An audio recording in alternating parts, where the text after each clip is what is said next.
द्विवेदी के सभी दर्शकों का मैं आज के वीडियो में स्वागत करती हूँ और वे सभी लोग जो पहली बार हमारे चैनल से जुड़ रहे हैं, हम अपने चैनल पर वैदिक कल्चर, हिस्ट्री, लाइफस्टाइल एंड वैदिक साइंस से related scripture based videos upload करते हैं। विदाउट वेस्टिंग टाइम चलते हैं आज के टॉपिक की तरफ, जो बहुत ज्यादा इंटरेस्टिंग टॉपिक होने वाला है क्योंकि ये आप ही द्वारा पूछे गए सारे सवाल हैं। और थैंक यू सो मच, आपने हमारे भगवत गीता पढ़ने के नियम वाला वीडियो वायरल किया है। उसी के साथ साथ जैसे जैसे वायरल हुआ वीडियो वैसे वैसे लोगों ने भगवत गीता पढ़ना शुरू करी और उन्होंने देखा कि उनकी लाइफ में सिर्फ एक बुक रीडिंग से काफ़ी सारे ऑब्स्टिकल्स आ रहे हैं और उसी के बेसिस पे उन्होंने काफ़ी सारे सवाल भेजे हैं कि किस तरह से लोगों को आंसर करना है, क्योंकि वो लोग बाहर की दुनिया के नहीं पर घर के ही लोग हैं। तो आपको कैसे आंसर करना है वो सारे क्वेश्चन हम आज लेने वाले हैं। So how to answer questions on Bhagavad Gita.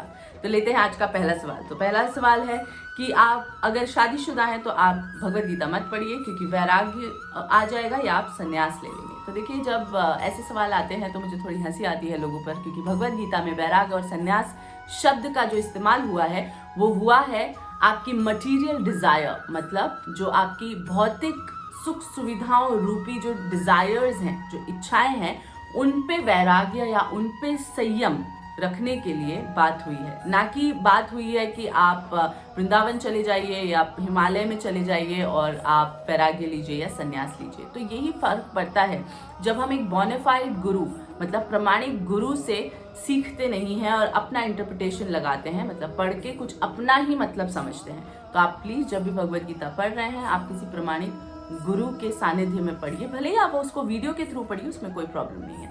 तो भगवत गीता पढ़ने से ना संन्यास आता है ना वैराग्य आता है, क्योंकि अगर ऐसा होता तो एग्जाम्पल के लिए भगवत गीता अर्जुन को नहीं सुनाई जाती, क्योंकि वो एक गृहस्थ थे और युद्ध के बाद भी एक गृहस्थ ही रहे। I think I have answered this question nicely here. Let's take another question. दूसरा क्वेश्चन आता है एज। आपकी एज नहीं है भगवत गीता पढ़ने की। तो देखिए, ये भी सवाल सिर्फ वही लोग करते हैं जिन्हें स्क्रिप्चर्स नहीं पढ़ने हैं, जिन्हें स्क्रिप्चर्स बोरिंग लगते हैं या समझ में नहीं आते हैं। देखिए, अगर एग्जाम्पल लेना है तो हम दो एग्जाम्पल लेंगे। पहला है प्रहलाद महाराज का, जो सिर्फ 5 वर्ष के थे और उन्होंने भगवत प्राप्ति के लिए भक्ति शुरू करी और भगवान उन्हें प्राप्त भी हुए, भगवान स्वयं आए उनकी रक्षा करने के लिए। दूसरा, अर्जुन की भी कोई बुढ़ापे वाली एज नहीं थी, अर्जुन यंग जेंटलमैन थे जिन्हें भगवत गीता बताई या सुनाई गई। अगर ऐसा ही होता तो भगवान किसी बुजुर्ग को भगवत गीता सुनाते ताकि हमें ये पता होता कि बुढ़ापे में भगवत गीता पढ़नी है। और आप खुद एक लॉजिक लगाइए कि आप बूढ़े हो गए हैं, 60-70 साल के हो गए हैं, आपकी पीठ में दर्द है, आप ग्रंथ पढ़ने बैठ नहीं सकते, आपकी बोन्स डिसलोकेट्स हुई हुई हैं, आपको अल्जाइमर है, भूलने की बीमारी है, आपकी आंखें कमज़ोर है, आपकी पाचन शक्ति कमज़ोर है, आपके हाथ पैर शिथिल हैं, आपकी नज़रें कमज़ोर है, सुन नहीं सकते अब आप ठीक से। तो ऐसे में आप क्या भक्ति करेंगे? आप खुद सोच के देखिए। तो आपका ये उदाहरण और ये आंसर है इस क्वेश्चन का। तीसरा सवाल आता है कि भगवत गीता नहीं पढ़नी चाहिए क्योंकि वो लड़ाई को प्रोत्साहित करती है। तो देखिए, भगवत गीता कोई इस तरह से नहीं कही गई है कि आप अपने घर में से बंदूकें उठाइए, तलवार उठाइए, बाहर जाइए, लड़िए लड़िए लड़िए, क्योंकि कृष्ण भगवान अर्जुन को फोर्स करे, लड़ो लड़ो लड़ो, क्यों नहीं मार रहे किसी को।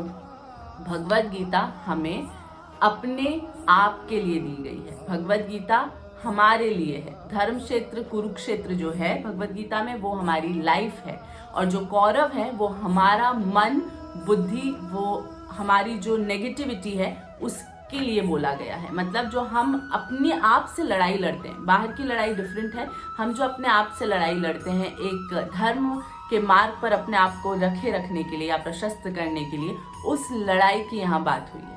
अपने मन के सभी तरह के राग, द्वेष, लोभ, मोह, मद मात्सरी सभी को काटने की जो बात है वो बात यहाँ पर की गई है। उससे आपको लड़ना है, उससे आपको युद्ध करना है। तो अपने अंतर मन, जो कि बहुत सारी माया के प्रकोप से या भौतिक जगत की डिजायर से काफी गंदा हो चुका है, उससे लड़ने के लिए यहाँ हमें प्रोत्साहन मिल रहा है भगवत गीता में, ना कि युद्ध करने के लिए कि आप तलवार उठाएं, बाहर जाएं और किसी को मार के आएं। तो प्लीज एक बोनाफाइड गुरु से आप समझिए। अगर आपको समझने में कोई तकलीफ है तो आप ऐसा करेंगे तो प्रॉब्लम नहीं होगी। और अगर इसी का कोई उदाहरण भी लेना है तो देखिए, जो क्षत्रिय धर्म है वो एक डिफरेंट चीज़ है।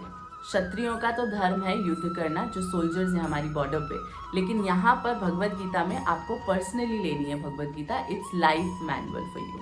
ठीक है, अभी लेते हैं अगला सवाल कि भगवत गीता क्यों पढ़नी चाहिए, इससे क्या होता है। तो देखिए, बहुत सिंपल है ये सवाल का आंसर। आप एक एग्जाम्पल दे सकते हैं सभी को कि जब भी आप कोई नौकरी करने जाते हैं तो हर कंपनी का अपना रूल्स एंड रेगुलेशन होता है और कंपनी आपको ज्वाइन करने से पहले एक SOP देती है जो कि होता है स्टैंडर्ड ऑपरेटिंग प्रोसीजर, मतलब कंपनी में कैसे काम करना है, कंपनी के क्या नियम कायदे हैं, क्या तौर तरीके हैं, एम्प्लॉय को कंपनी में किस तरह से रहना है। तो इमेजिन अगर आप नौकरी करने के लिए इतनी ज़्यादा मेहनत कर रहे हैं कंपनी के बारे में जानने के लिए, तो आप कौन हैं, कहाँ से आए हैं, what is the purpose of your life, why you have been sent to planet earth, ये सब जानने की आपको कोई शौक नहीं है, कोई जिज्ञासा नहीं है। तो वही बात है, भगवद गीता हमारी जीवन जीने का एक मैनुअल है।